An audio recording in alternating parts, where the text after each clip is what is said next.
Hi! Did you miss us? Here we are again with a whole new series. So we're going to make this adorable, if I do say so myself, this cute little dinosaur quilt. And we're going to do it as a class in the store, but I thought it'd be really fun if you guys could do it at home too. So I'm going to start with sashing and making mitered sashing. That's going to be our subject today. But if you call the store, you can order the fabrics here. So you can make this same quilt at home, or if you want to follow along with us and give us a thumbs up, leave us some nice comments, tell me what you think.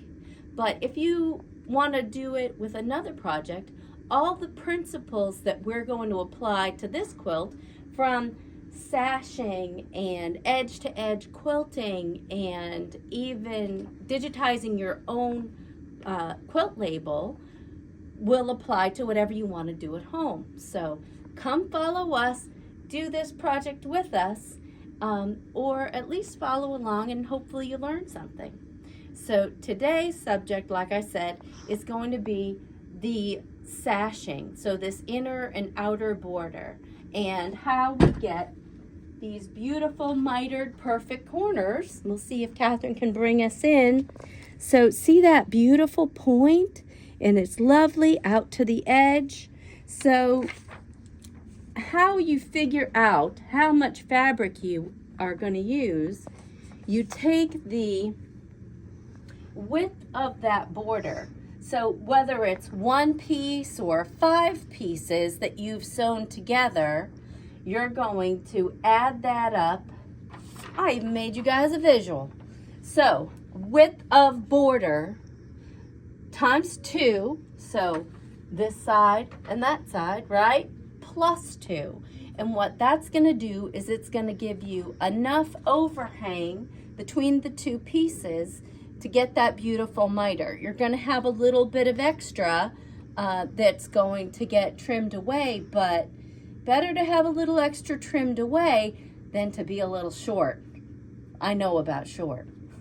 So it's width of border times 2 plus 2 inches. Then you're going to look at the measurement of your top. So my top to bottom here, plus the number I got in that first equation. Then I'm going to do the width. So the width of either my quilt, or in this case it's a panel, so we're going to do the width of my panel plus again that first number. And once I have those assembled and I've got enough pieces, then I'm going to mark my quilt. So what I'm going to do is, we're going to come over here. And here I've done a little sample. And yes, I know that I'm a little short there. It's okay. It's going to be fine. This is for you guys. So be patient with me. So here's my cute little panel. I've made this a little smaller. I've cut off a couple dinosaurs here to make it easier to work with. And you can see my beautiful miter there is lovely. So when I flip this over, I'm going to mark my 1/4 inch. So I marked a 1/4 inch at the top and I marked a 1/4 inch at the side. So I did that on all 4 corners. And when I go to attach my border, I put my border right side on my panel or my quilt, whatever you're doing. And then I pinned it, starting at the center, I pinned it out. So my border piece is centered on my panel. And then when I go to the sewing machine, I'm gonna start sewing these pieces together. I'll have a lot of extra here. And I'm gonna start at my 1/4 inch. So a 1/4 inch in from the end. And I'm gonna sew with a 1/4 inch all the way to the other end. So this, again, doesn't matter if I'm doing a lap quilt, a baby quilt, or a king size quilt. The same principles apply. Then I'm going to come all the way to my 1/4 inch mark and stop. then that piece is done. Now I'm moving on to the side border. I'm going to do the same thing. I'm going to pin it on, centering my sashing or my border with my panel. And I'm going to start at that same point. So there's my 1/4 inch mark. Then I would sew from there all the way to the end. So by doing that, I'm going to end up with my quilt or my panel and 4 sides on and a whole bunch of floppiness at the side. So I've done my corners here except for this last one. So this is what it looks like, right? So when I have all my 4 pieces on, and then I have all this at the end. So what I'm gonna do is I'm gonna lay it flat, and I'm gonna lay one piece straight like this. And then I'm gonna take this other piece and I'm gonna fold it. And it's kind of like a number 4 here, you know? I'm going to leave them right sides together. So see how this was like this. And I'm gonna fold it under and make a right angle. And now I'm gonna fussy it a bit. So I'm gonna come into my corner where my corner is. That's where I stopped both here and here. And then I'm going to lay these out like this on my ironing board. And I'm going to fold it.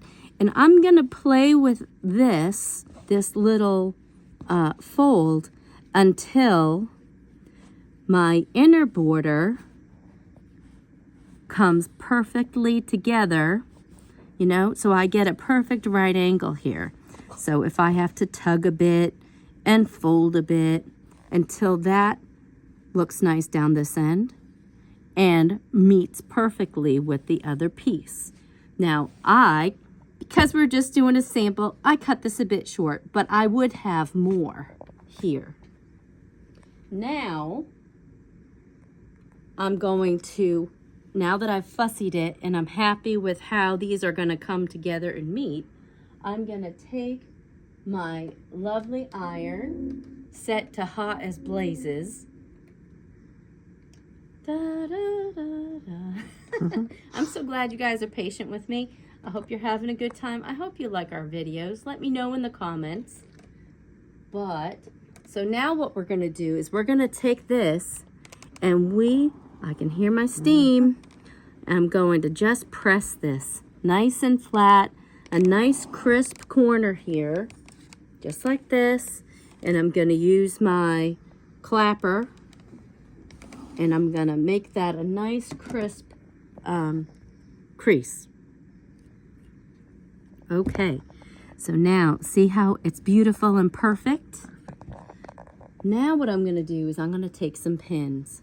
And I don't want to move this piece, but the one on the bottom. It wouldn't matter which one I did first. But I'm going to gently unfold this part a little. And what I'm going to do is I want that crease to stay where it was, and I'm going to pin it. Just like that.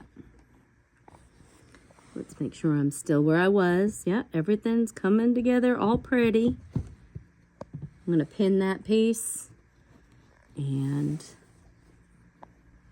now that that is going to stay still, I can carefully pick this piece up and pin that piece. So basically what I've done is I've given myself a stitch line. So all I have to do is go over to the sewing machine and I'm going to start right here. That's where those 2 lines of stitching, remember where I stopped? That's where that is. I'm going to put my needle right down in that intersection and I'm going to follow this press line that I gave myself. So then that's going to be all connected and sewn. Then I'm going to come back in and I'm just going to cut myself some seam allowance, and what it will look like will be just like that. And that's all I did. I don't want to bore you with the sewing, but that's all I did for the rest of these, that exact same procedure. And you can see that it sits perfect and comes together and leaves a beautiful mitered corner.